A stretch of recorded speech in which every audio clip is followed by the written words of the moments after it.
right, well, this is the Big Friendly Swim podcast, and I'm the Big Friendly host. And today's guest has an amazing pedigree to his name: Olympic gold medalist, two-time world champion in long course, Daniel Wiffen. How are you doing?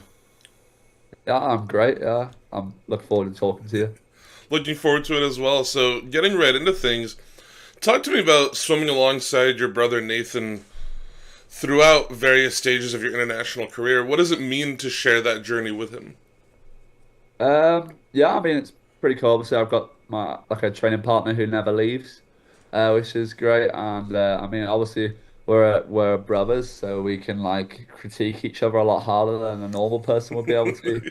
So it makes it a lot easier if I know I'm doing something wrong, or if I do something wrong, Nathan will let me know, and he'll tell me probably in quite a harsh way, but definitely I'll try and fix it. So it's quite good. That's a really I think that's a really nice way to say it. That like you can be harsher with your brother, because I have two Yeah, brothers as well, so I understand the. You can be a lot harsher with your siblings than you can with normal people. yeah.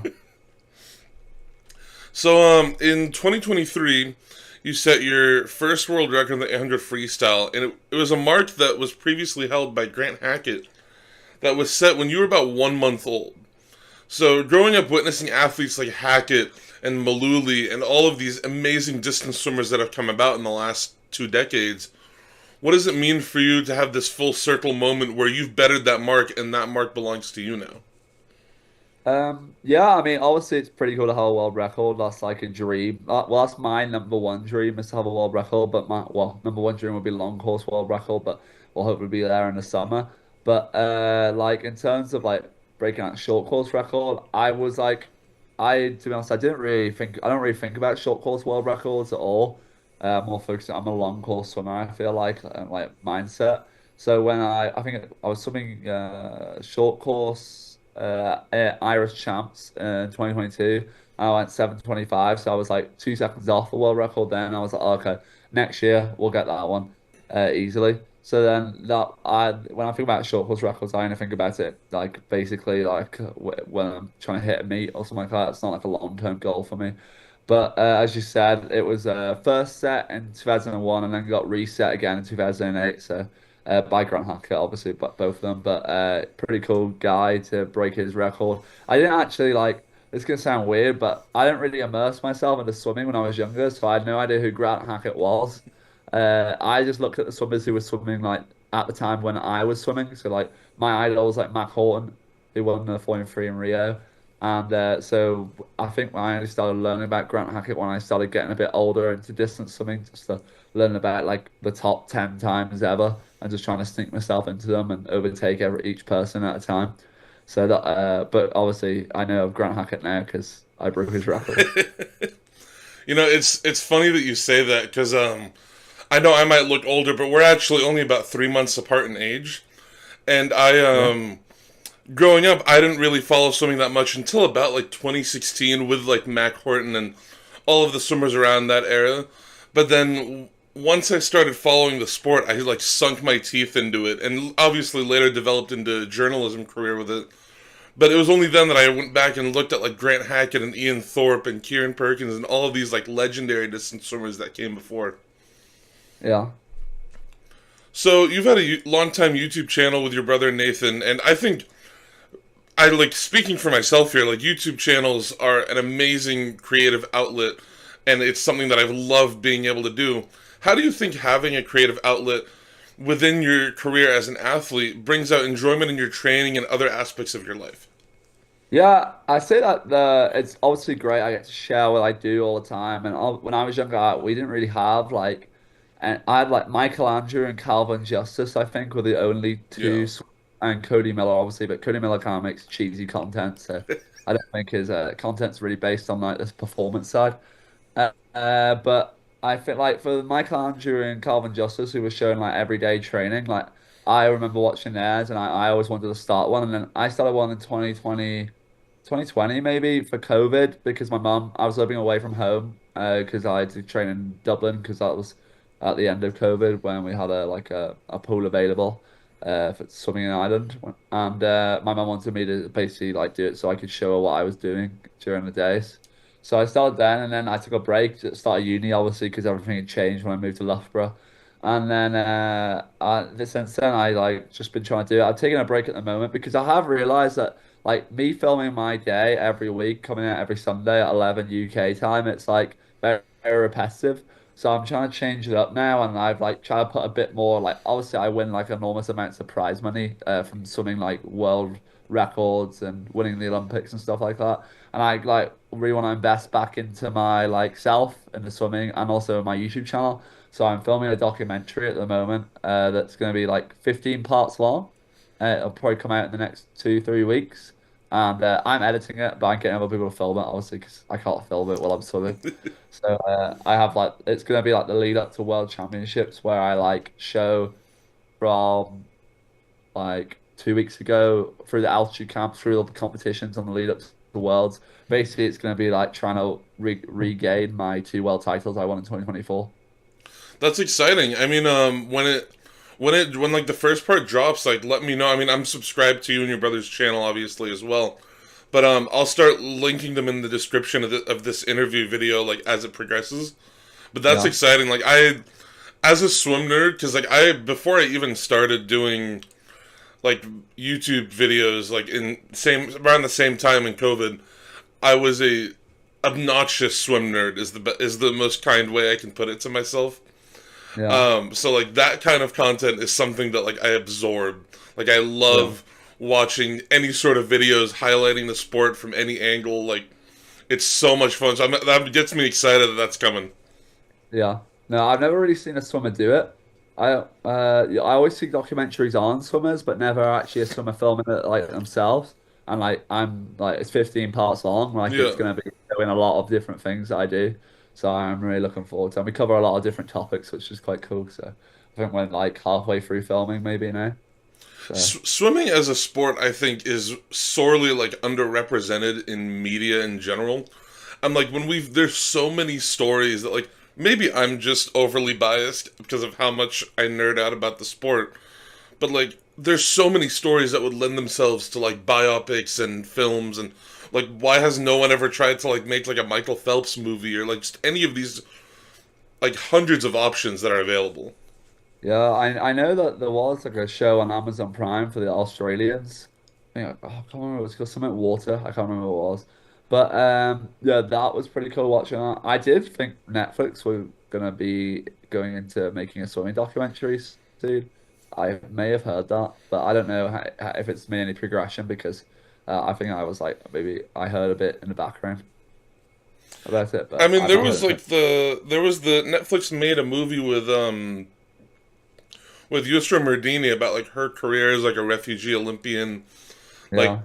that was pretty cool. Like it showed me like okay, a story about a swimmer. This can work. Like this can be a Yeah. thing. Yeah, I think they're more like gonna make like a sprint for swimming, like the sprint athletics one for swimming. That's what I heard. I don't know how if it's anything's happening there. Yeah, Hopefully, I like there's. I mean, I'd hope there's an audience for it, but there's definitely at least some people who will watch it. yeah, I would watch it. So this is definitely a question you've gotten a lot, but I have to ask. I've got the entire book series here somewhere, and I've watched the show 30 times over. Talk to me about experience like when you were like roughly 11 or 12 with your brother on the set of Game of Thrones. Yeah, yeah, yeah. So when I was younger, we did a bit of child acting. Like, so my mum used to like be head of a twins and multiple births association. So like a twins and I don't know, triplets and so on to charity where like she set up days where they all meet in Northern Ireland and in the south as It's well. actually But really cool.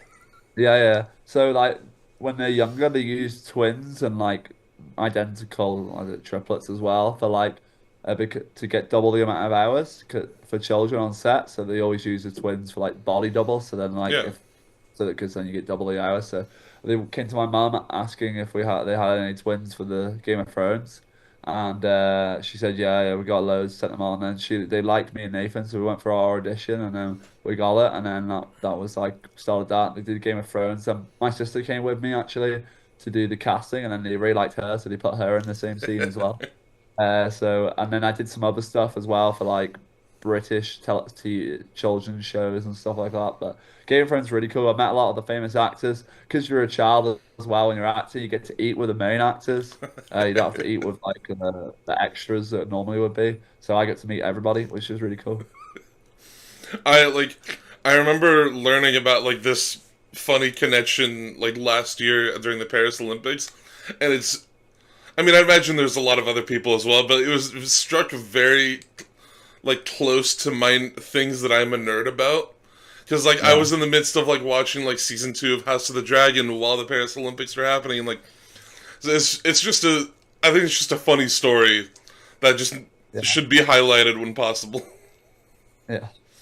So this was something that I wrote an article for Swimming World magazine about. It was one of the first articles I wrote in like the aftermath. That sounds negative. In the post Paris Olympics like time, because I noticed a lot of people were talking about like, oh, sprint events are more exciting and like distance events are boring.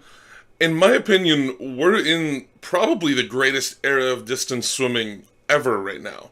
Like many of the top 20 in history are all competing at the same time, including yourself. For you, can you describe like where you see yourself in that lineup? And like as an Olympic and world champion now, what do you hope you can continue to add to a storied history already? Yeah, so I mean, like everybody will retire happy having my career, and I'm only 23, so it's pretty cool to say that I've won the Olympics, won the world champs. I've only got like a couple competitions I would need to win left. Like I've got world short course I need to win, European long course, and then Commonwealth Games are the last three in my eyes that I need to win. But for me, like I just want to win. I want to try to go like undefeated is my goal until LA. Like in well, I guess in the 800 because the 1500 I already lost in it. Maybe I can start the streak if I win the summer. But definitely the 800. I think the last time I lost an 800 like at a major international competition was 2023 Worlds.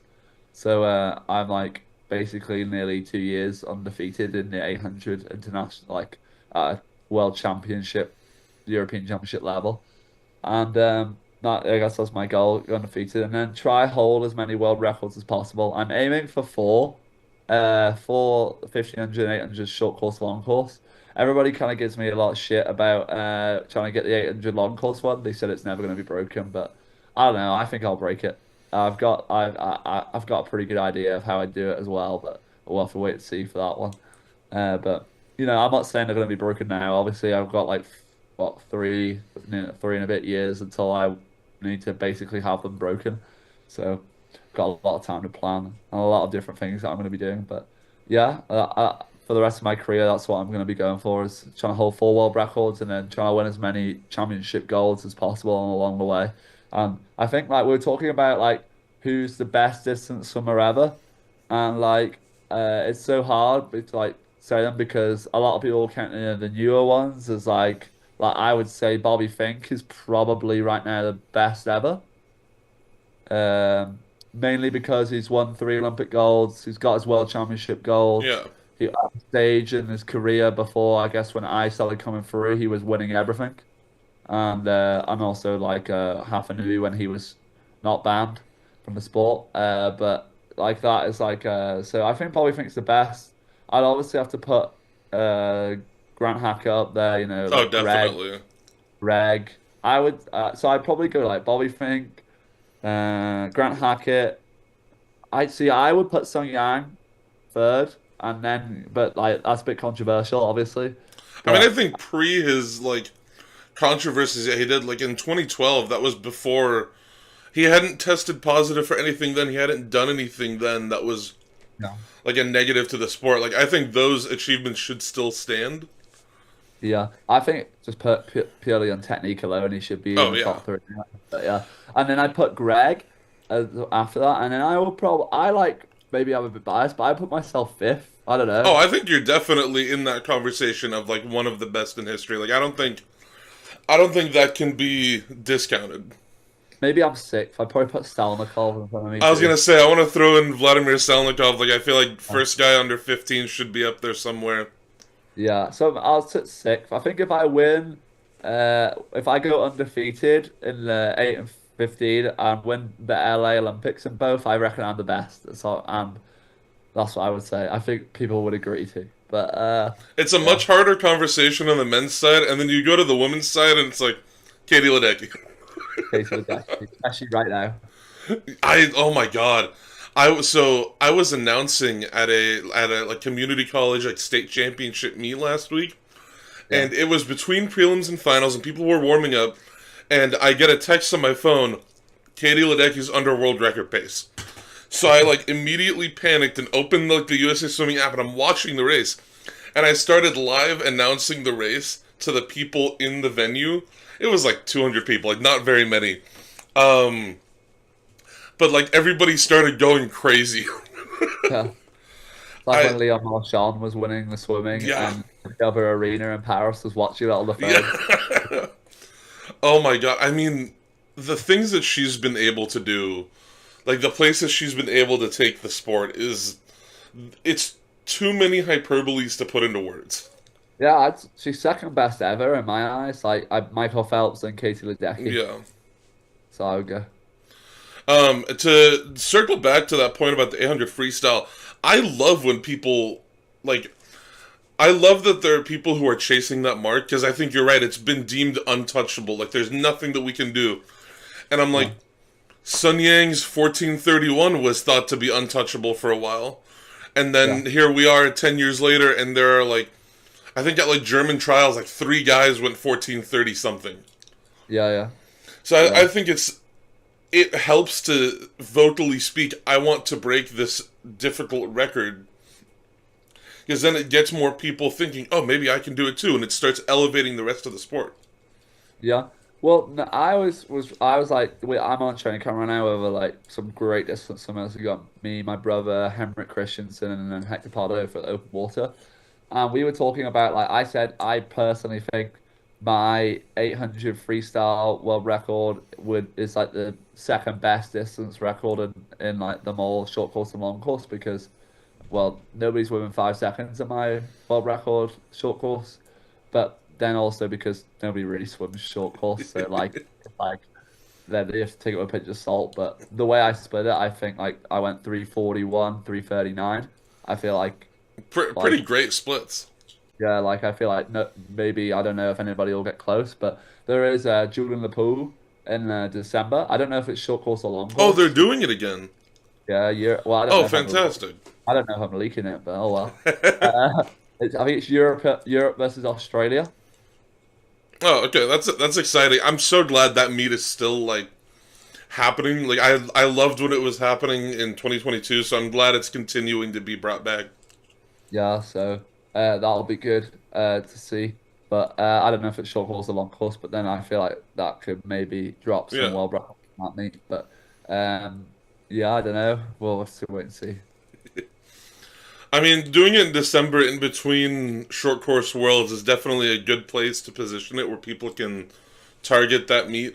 I've always complained that the US doesn't prioritize short course meters because frankly, I think long course is too long for me and short Yeah, course yards is a strange beast on its own. I've always loved short course meters, but that'll be an exciting meet to watch out for. yeah, definitely. So recently at Irish World Trials, and like I've been trying to follow as many of these European trials as possible. You put up a 14:42 and booked your ticket to Singapore Worlds. That swim is only about 3 seconds ish off of your bronze medal time from Paris, and Yeah, this is I think a trend that's been showing in a lot of the sport. Like the sport is getting fast. People are swimming times that would have medaled or near medaled at the Olympics last year. What do you credit in your training to help you reach a time like that at this point of the season? yeah. I do want to say though, like I found like recently, like going into the Olympics, I was all about what time do I need to go. But at the Olympics, it's never really about time. I always think like the Olympics is always quite slow compared to like a world champs or anything like that because of the pressure of winning a competition that comes around every 4 years, and then obviously everybody just races instead of actually going for the time. So I think like people swimming the Olympic time now is like not the same as swimming it at the Olympics, you know what I mean, or a World Yeah. Championships. But as you said, yeah, my time's 40:42, 7:41, and 3:46. My 7:41, I was pretty disappointed with. I thought I was gonna be a lot faster just from like some times I've been posting in training, but I mean, I'd only really started back in January properly, so I mean, that was obviously that. But the 14:42, I was pretty pleased with. I was dead at the end of the week anyway. The 403 kind of took everything out of me. I'd send it out and just see if I could hold on. And then 1500 was just like trying to get through it. But the 14:42 is pretty good. I'm happy with it. But yeah. And then you talk about different, like everybody posting really fast times at the moment. I mean, it's pretty cool, but like I always like this was happening with me as well. Everybody seems to post fast times in April and then not go near them at World Championships. Like that was the same with me in 2023. I posted a 14:34.9 in April, and then the World Championships I was like 6 seconds over. So it's always like for me, like I'm actually kind of happy I wasn't in the PB shape now in April because save it for the summer is what I'm going for. But that's the same with like everybody. But I just see a lot of fast Germans. That's what I see Oh in my April. god. I to be that third place German swimmer in the 1500 has to be like the most bittersweet feeling ever because for likely any other country on the planet, you're in. You're on the Yeah. world championship team. Yeah, I think it's actually any other country you would be in. I don't Yeah. know any other country that wouldn't have somebody in who going that fast. But yeah, they were fast. Sven Swartz broke my European record as well on the 800, but no, I don't know. That's going to go anyway in the summer, so it doesn't really matter. That I mean like it's kind of exciting because you realize like probably Sven Schwartz, Lucas Martins, Florian Velbrock, they probably grew up watching people like Paul Biederman set those world records, and it it paints such an exciting picture of how the sport can come full circle. Like Christoph Milak watching Laszlo Che when he was younger, like so many of these swimmers now watched like the all-time greats when they were kids, and then there are kids now watching Christoph Milak and Leon Marchand who are gonna go on to break their world records. Yeah, yeah, it's pretty crazy. I think like Lucas Martin's breaking that Formula 3 record was great. I'm really good friends with him, and I think like if anybody wanted to break it, I would want him to break it. You know, like he's the nicest guy, and I actually thought he was going to go a lot faster than the 3:39.9, but I mean he broke the record, so who cares? But I think he's got a faster swim in him. That second 200 was, or that first 200, sorry. That first 200 that he did was insane. I mean, I think that's the only way you can break that record is you need to Uh, just put out a lead on Biederman. I think Lucas Martins can even split. He used to be a distance swimmer. Like he swam, I think he swam sub 14:40, and Yeah. he's obviously swam 7:39 a couple times.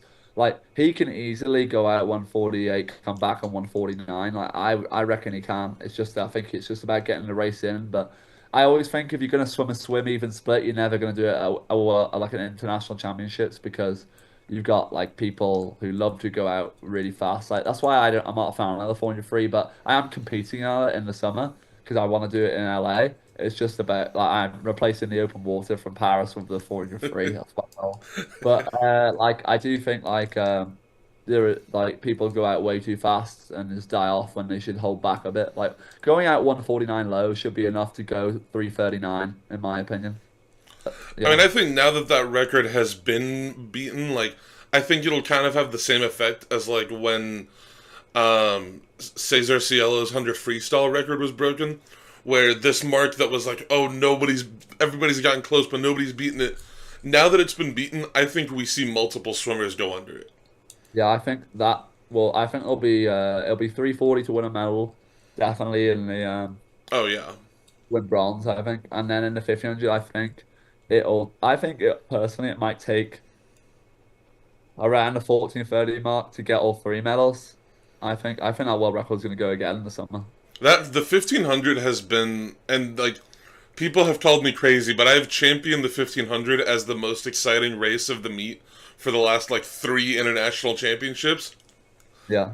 Like, I mean, I've said it already, but like we are in a golden age of distance swimming. Like there are so many talented swimmers, all who are essentially peaking right at the same time. Yeah, like I think like if you like think about it, like I do think 2023 Worlds was the best distance. It was better than the Olympics because I mean, like for the in the 800, fifth place was 7:39. I was fourth for 7:39, and then the medals was 7:38 and 37 and 36. Yeah, So like that's the fastest 800 field ever. And then the 1500 was like a two-man race for nearly breaking the world record. Then I do think like even though we've lost half a Nui, we kind of like gain some more swimmers who are going sub 1440. So I think like this championships in Singapore might be as good as the championships in 2023. So I'm I looking hope forward to so. it. Yeah, I think definitely the distance swimmers are going to be the things to what the distance going to be the things to watch in Singapore. Like the medals can come from like six people, I would say six, Yeah, five that people. that seems about right from my guesses as well. I've Yeah, started getting I've started watching international meets with a VPN because NBC cuts to an ad yeah. in the middle of the race. I'm like, I'll be watching Katie Ledecky had a world record pace, and they'll cut to an ad, and I'm like, I I've spoken many times about my feelings about the way swimming is covered in the U.S., but that's just a microcosm of many bigger issues. Uh-huh. I want to circle back to a point that you made about sort of finals races being a touch slower at international meets like World Championships, like the Olympics. Because I've never, this might get me to do it, but I've never like looked at it extensively. But for the most part, I think you're right that like usually semifinals races are a bit faster. Like I think when Schoenmaker broke the women's 200 breaststroke world record, I think she did it in semifinals. I think like Clement Koleshnikov when he went like 47-1 in the 100 freestyle, he was slower in the final, and he did Yeah. that time in semifinals. Like usually in the final, it's more about I'm gonna race and see what I can do versus I'm gonna get this world record. I mean, obviously world records still happen, but usually the race takes center stage. Yeah, like I think if a world record happens, it's because there's going to be a race involved. Like to be honest, like you rarely ever see somebody going off by themselves. Well, I say that I've done it in 2024, got off by myself at the 1500, and Bolly Fink did it in Paris. But like most of the time, it's a head on race, last 50 kind of smash. Like that's what it is. Yeah, But no, I think like I don't. I feel like it will never change. It'll always be a last 50 race all the time. I mean that 1500 that Bobby Fink did in Paris, like within the first 50, I was on my feet like pacing the room in nervousness because I'm like, when you see a guy, I mean that's an example that I give to people. Like this is an example of an exciting distance race. When you see a guy who always comes from behind to win, rocket out to a lead, it's like, Yeah. I do think like well Bobby was doing the same thing like the last 50 like it was like pretty easy to know that he was going to do it every time because he had done it yeah, every time because like 2023 was the only time he wasn't able to last 50 and then the Olympics he didn't race the World Championships in 2024 it was really just me and Florian Wellbrook and Greg Paltineri who were racing it and like when we got to Olympics in the 800 like I just knew like how far ahead I needed to be to give myself a gap to win the 800 and the 1500. I kind of knew he was going to change his race plan, but my race plan was to try and like focus on like a pace that I can go out strong in. And then obviously I look over after like 150 meters because I was looking the wrong way. And I look over and he's gone. And I was like, okay, maybe we're fighting for the lower medals here, but we need to make sure we get at least a medal. yeah. No, he I like someday I'll get the chance to ask him, but I want to know the conversation that he had with Anthony Nesty in like the 3 day period between the 800 and the 1500, where they Yeah, just threw out the entire plan and were just like, all right, go out from the start. yeah. I mean, it worked. So Yeah. Oh, it now, worked. now nobody knows what he's going to do in Yeah. five world champs. Like, is he going to come from behind or is he going to try lead from the start? But I think like now the field's a bit more wide open. People are going to have to like kind of do their own race strategies because if you focus one person, it could blow your race up, and then there's like four other people who are going to end up taking you out at the end, and then you come with a fourth place. So I feel like this could be quite an individual world championships, and the race could come from any point. So I'm looking forward to watching. Oh And yeah, being I mean the obviously, the concept of it being like 8 lanes and realistically the medals could come from any lane is really really exciting. I yeah, mean, sort of a similar race to what Bobby Fink did last summer was, I think in 2022, Greg Paltrinieri, he was like, all right, I know Bobby Fink is going to try to come back, so I'm just going to go out 3 seconds under world record pace for the entire race and just yeah. not give him any room. Yeah, I watched that from the stands, from the side, because I think I came ninth in the heats. And I was like watching it, I was like, damn, this is going to be a great race. I wonder if I kind of hoping, like, I loved Greg, but I was kind of hoping he was going to get caught. It would have been like kind of cool. But obviously he didn't. But no, so distance was just the best to watch, in my opinion. Oh yeah, I mean like that. Either he gets caught or he hangs on to that lead. Either way, that race is incredibly exciting. Yeah. So you recently re-signed with Finis, who I have a bit of a connection with as well, because when I swam for a college team that happens to be literally like a couple thousand feet from Finis headquarters, like across the street. Yeah. So I've used their products regularly, but can you talk about like the Finis suits that you think have given you an advantage over other suits? Because Yeah. I've used like the Fuse a lot as a distance swimmer. Sorry. Oh no, you're good. Yeah, so I obviously I re-signed with Finis or Finis. I don't know. I call it Finis. I feel like everyone in the UK calls it Finis, but maybe John will correct me at some point. Maybe I'm But saying it wrong too. I think it is Finis. I think John says that. Maybe it's just, I'll say it's the accent. That's what it is. Yeah, I signed with them, and like obviously the Hydro X is the best suit that I've ever worn. I'm gonna say that not only because I'm sponsored, but like I like will give people suits in my like squad to try out, and they say the same thing. Like I converted my whole training group to wearing Finis, so like I know, and like I always see like in Irish finals now everybody's wearing Finis because of me wearing it at the Olympics and obviously winning in it. So it kind of like Finis is like it's like a weird like I don't know, it's quite buoyant but not compressive, and like obviously like I don't kick when I swim. But like I need like a good mobility on the turns because that's my strong point. I have the fastest turns in the field, and that's all about like trying to get over the legs over as fast as possible. And that's why I like the finish because it gets me to float. But then it also has the movability in the suit where I can like be quick and twitchy. And then also it's not even just a distance suit. Like it's Cam McAvoy's wearing it when in the 50 freestyle. You know what I mean? Like it's like a great versatile suit. Like you don't, it's not like a speedo where you have to have two different types of suit for sprinting and distance.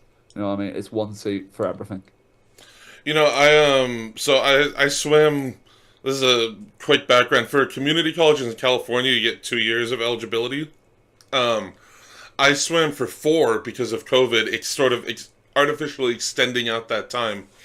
And I experimented with like I used like arena suits. I tried tier suits for a bit. I don't know why, but I never tried speedo suits. But eventually, I settled on Finis. Um, I mean, partially because we got a 50% discount if we bought it through our college team, and that was really nice. But I also found it to be the most comfortable, and like I could move around in it, Yeah, which was something I couldn't do in the tier suits, or I could do it in the arena suit, but I could move around in it a lot more. Which for me, swimming like the 400 IM and the mile and the 200 butterfly was something I needed to do. yeah, But I like so that I've loved going in and talking to John and meeting with him and all the people who are working there because it's kind of like I'm nerding out a little bit too. Because like I've used this stuff. Like, hey, yeah. No, it's an amazing suit. Like I don't know. I've worn obviously all the other suits, and like we have to wear arena in Loughborough. Well, we did. Well, I was competing for Loughborough. Obviously, I'm like finished now. With Loughborough. Like when I like wore the arena suit in Loughborough, I would always say that the finish is faster. Like every time, and like I obviously all my PBs are in finish suits. So I don't know. I love it. Like that's why I wanted to re-sign with them. It was the main reason, and obviously I use their other equipment too. It's not like everybody has a finish stability snorkel, oh parachute yeah, like that. And like well, I don't know. I'm quite particular with pull boys. Like I like I like a good one, and I think like everybody seems to be using the thinnest one in my squad because they say it's like a good balance, not too small, not too big. You know what I mean? It kind of is the right area. So like everybody just seems to use them, and then obviously I use all their other stuff too. And the tempo trainers, like I feel that's what made like thinnest kind of famous. Was the Those tempo. tempo trainers are like those things are amazing. Like I when we use them for my club team, like I loved using the tempo trainers because I was an orchestra kid too, so it kind of like clicked for me pretty quickly of like, oh, I can do it. Like this is like a specific tempo for my stroke. Like Yeah. I don't really use it anymore because I kind of like lock in pretty quick onto my stroke rate. But like when I was younger, that was like the main tool we were using to try and get the right rate, distance per stroke and stuff like that, working with it. And then obviously like I use like the smart goggles too. Do you know what I do? I like obviously love having a smart goggle, but sometimes I just take the chip and stick it in my cap. Sometimes it's like I don't want to see my splits all the yeah, time. I just stick the chip in my hat, like a polar heart rate monitor, and just swim with it like that. And it tracks my meters the same, so that's what I do.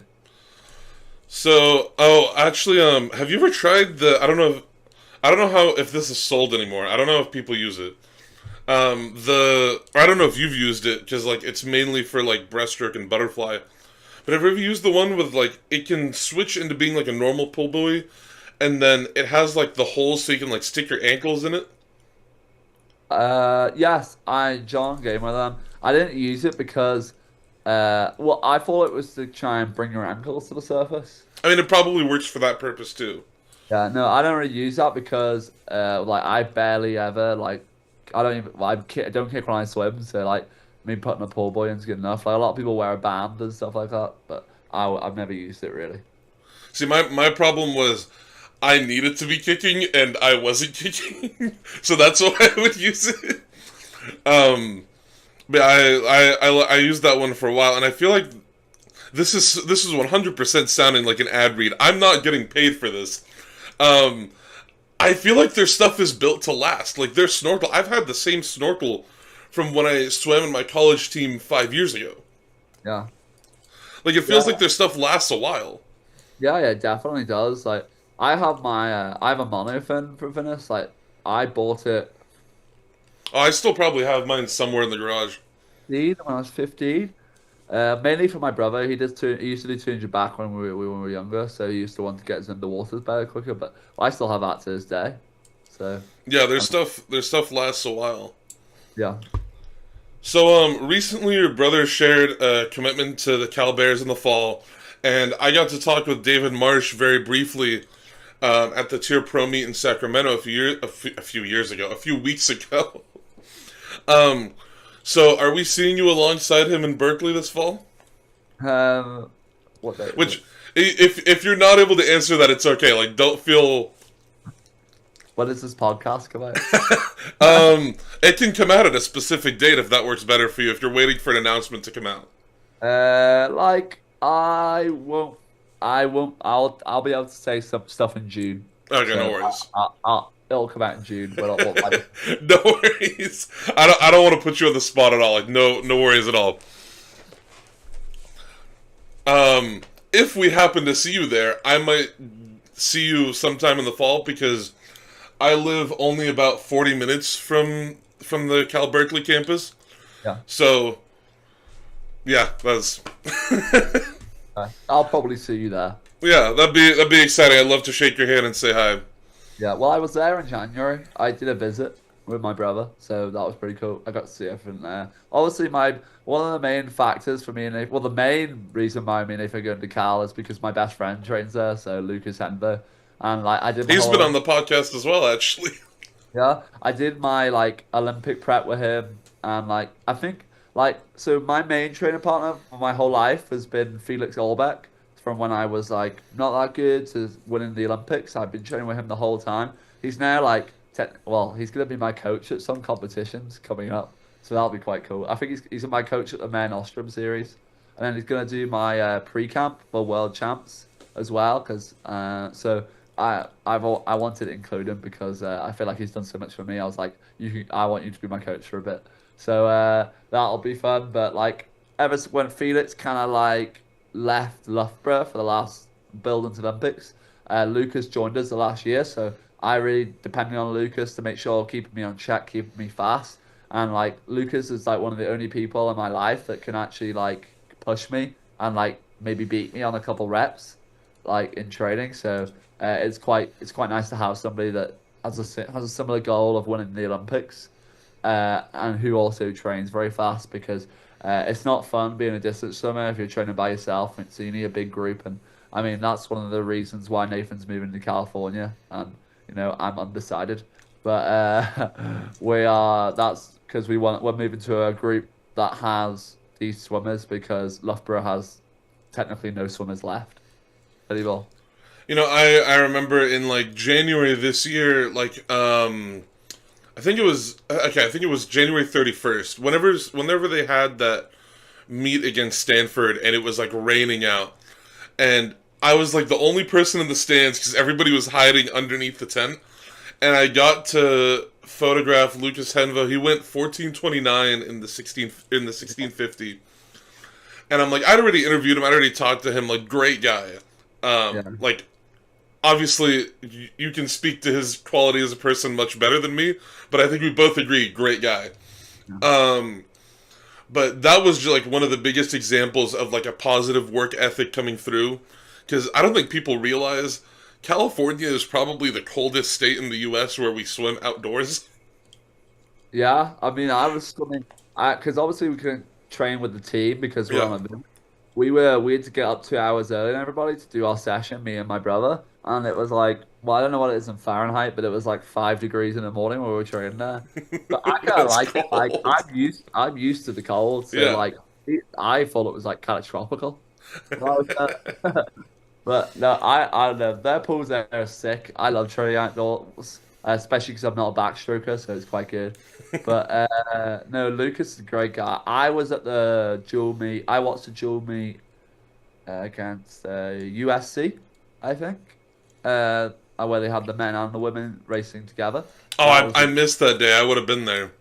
yeah, I watched that, and luckily there was no rain. It was a bit chilly. I had to wear a coat, but I enjoyed it because I got to see Lucas race, and I've not seen that guy race since the Olympics. But it was. Oh no, actually, I saw him at Short Course World. Yeah, so like that was pretty cool. But no, Lucas is like amazing work ethic, as you said. He's one of the fastest people I know. I think he's just waiting to the race to put it together.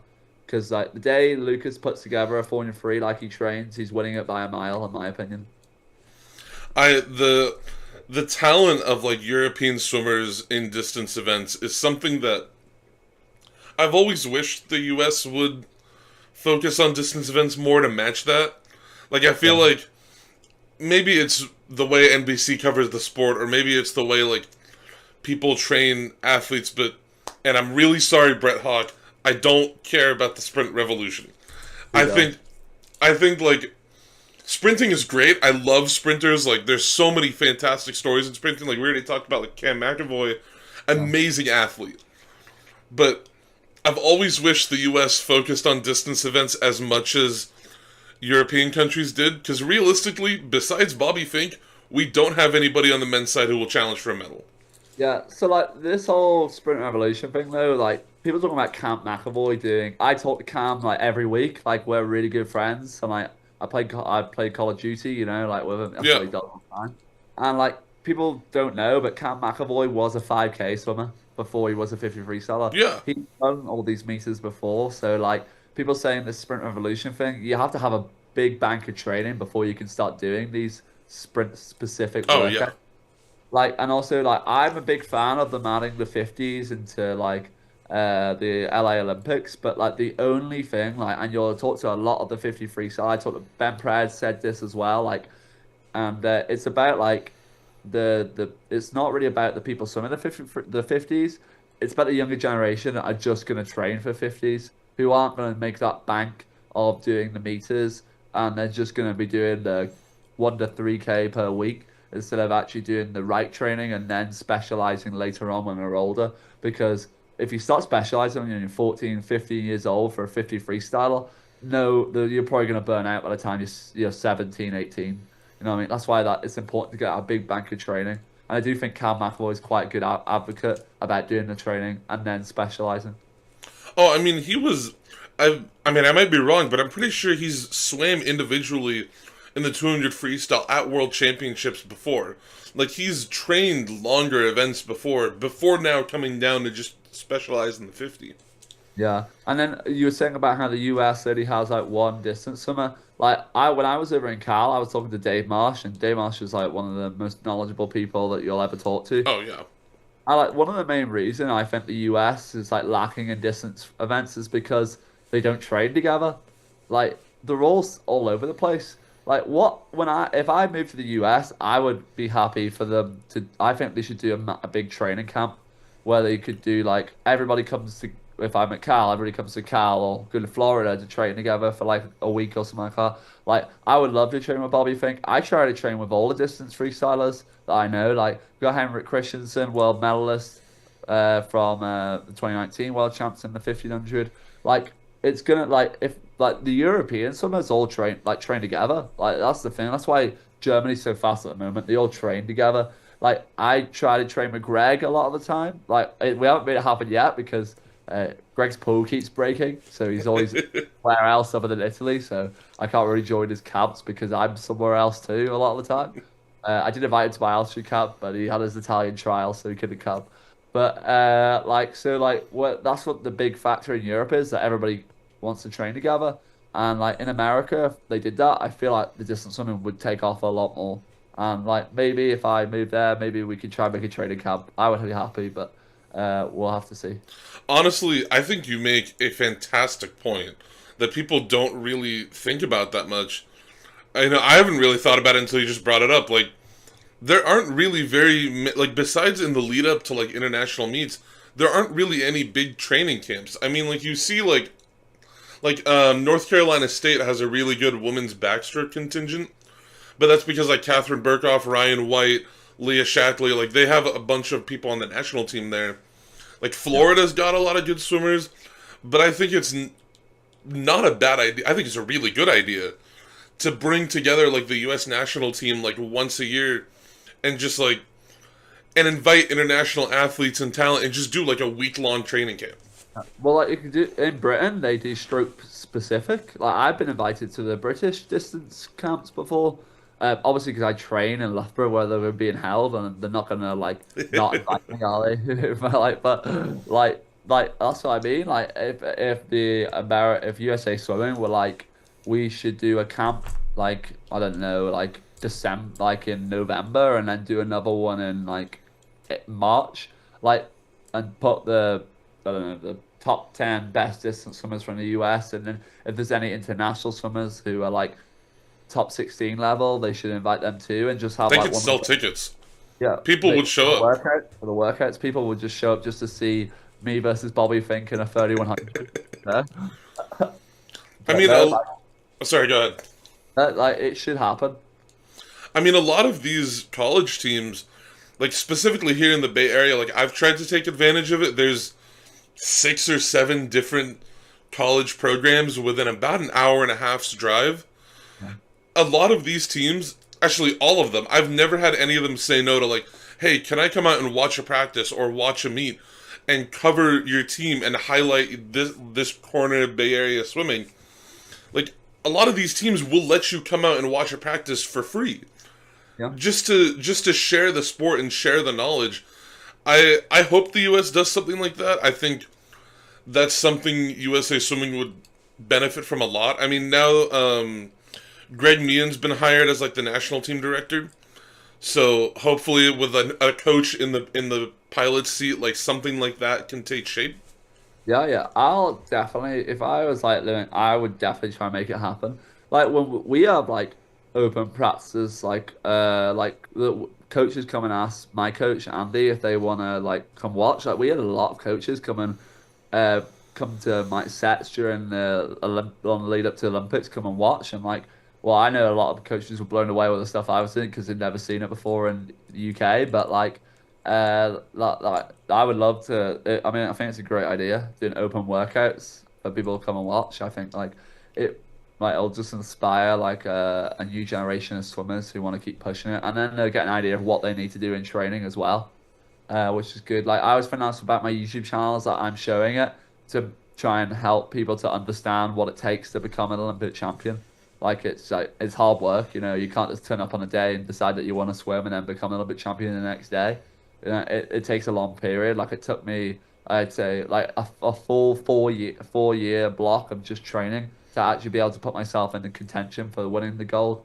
Like it's not a quick fix, and I do think like I think we had an open workout in our Olympic holding camp. I think the USA Swimming did it too. Oh, the USA Yeah. Olympic, they did one too. Like we do one in Ireland. Like we had this session. I think 1,000 people turned up to watch. It was free to watch. Brought the children of the school. Some schools came to come and watch, and like we had a commentated our practice. I was doing fast reps, so they were watching me call out my times on the thing, and it was great. I had people cheering me and training. It was quite fun. But like I think it's a good idea. Yeah.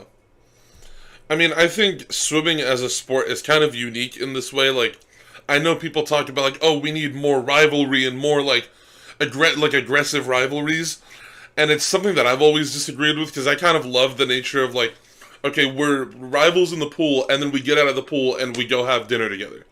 Yeah, Like, I think it's so unique to swimming that we have this positive rivalry and kind of like an open door policy where like, if you ask your coach like, hey, can you tell me about this set? Like, tell me about your thought process and what you wanted to get from your athletes. I think it's something that a lot of sports are missing. yeah, yeah. I do think there does need a bit more drama in swimming, to be honest. Oh, drama's fun. I'm just saying, like, less, I don't, I think the aggressive stuff isn't really as necessary, but, like, the drama of, like, Kate Campbell being like, oh, I hated the Americans and their cowbell while she was on, like, I think it was, like, a parody news site.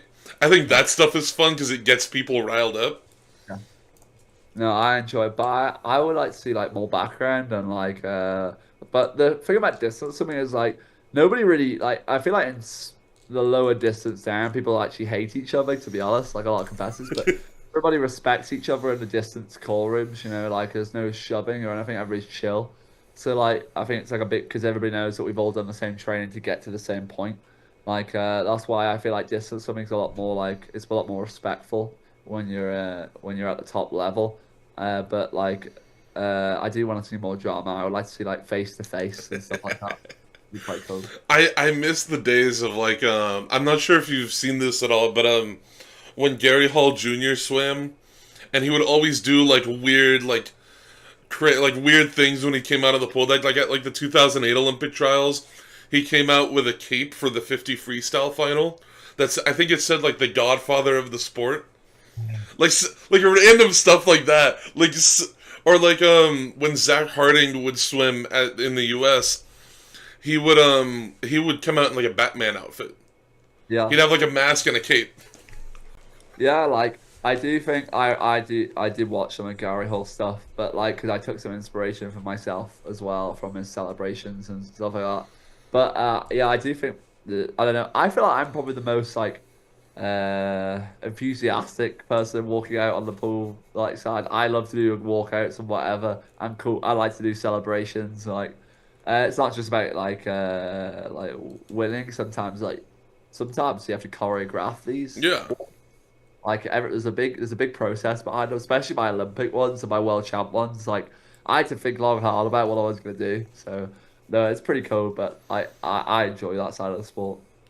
I mean, at this meet that I was announcing last week, like community college swimming isn't big in the U.S. It's big to me because I was a part of it for so long. But I was trying to like get the crowds excited and like cheer, and there were some teams that really got into it, who were like, they had big flags that they would wave when like their athletes were swimming, like stuff like that. I think is so exciting, and it just elevates the competition more than it already is. Yeah, yeah. So my last question for you, here we are, 2025, May 11th, 2025. Daniel Wiffen, Olympic gold medalist, world champion, world record holder. Like you already said, like these are amazing achievements to your name at just 23. With an Olympic quad in full swing, we're almost a full year into it. what are some milestone goals that you have, as much as you are comfortable sharing, because I know goals can be very private, but heading into the Olympics hosted in LA in 2028? Yeah, I mean, obviously, I have like mini goals, and I've got like long-term goals for what I want to do at LA. Like my long-term goals are to try and win 3 gold medals. Like obviously, I've won a gold and a bronze at Olympics now. That it definitely needs to be at least 2 gold medals. Like I would not be happy if I don't win the 50 and 8 at the LA Olympics, especially in like America's like it's in America. You know what I mean? You Yeah. gotta beat Americans in America. It's like the Ryder Cup. It's never been done there. But like that's obviously my long term goal. But like short term goals, I said to you, it's to try and be undefeated up until LA, and like that's my goal. Like a completely different Olympic cycle for me. Like from going from Tokyo to Paris, it was like make a final, make a medal, then try and win the Olympics. That was how it was working for me, like stepping stones towards it. Now it's like I need to retain winning the gold and get faster. So that's what I'm trying to do now. Is try and win a gold at every competition that I go to and get faster every year. Like I've never had a year where I've not PB'd in like so I'm like I've actually never had a major international where I've never made a PB. People always talk about I think it's like only like 20% of people at the Olympics make a personal best or maybe less. And like for me, I've always done it. So like I that's what I pride on myself on is that I am always performing at on the day. Even if my PB gets me fourth place, I still PB. You know what I mean? Yeah. Like I'm still progressing in my head. I sort of a funny anecdote about going personal best. My last 2 years in my college team, um, I was always seated like ninth or 10th in the 1650, so I swam out of the morning heat. Um, both times, so the third year I was on the team, I got run down in the last 200 yards, and I ended up losing to my teammate by about 6/100ths. Yeah. We both made it in the top eight, which was nice. We both ended up being top eight overall. The fourth year, the last year on the team, I was stroke for stroke with a guy, like down to we were flipping at the 100th together for the entire race, Yeah. and he got me by 13/100ths. Yeah. Between the two races, I dropped about a minute and a half off of my yards time. So it was like, it was a personal best. I can't be mad at the fact that it was a personal best, but I did lose both races. I did lose 3,300 yards of swimming by about 2/10 of a second. Yeah. Honestly, like that's just swimming, and it? It's just Swimming the way it goes. where it goes. Like you gotta practice them finishes. Yeah. Like for like younger kids watching at home, like for me, like I practice finishes every time I touch the wall. Like I don't do lazy finishes for me. Like I race last 5 meters, go max every time, even on easy reps. That's how I practice them. Same with turns, fast turns all the time. Like that's how you get better is doing it consistently. That's what I like to do. Like to practice what I'm going to do in a race every time I swim. I always laugh when I'd be coaching, kids would ask, "Oh, can we work on turns?" And I'm like, "You haven't been working on turns the entire practice? You've been doing turns every lap. You haven't been working on it?" Yeah.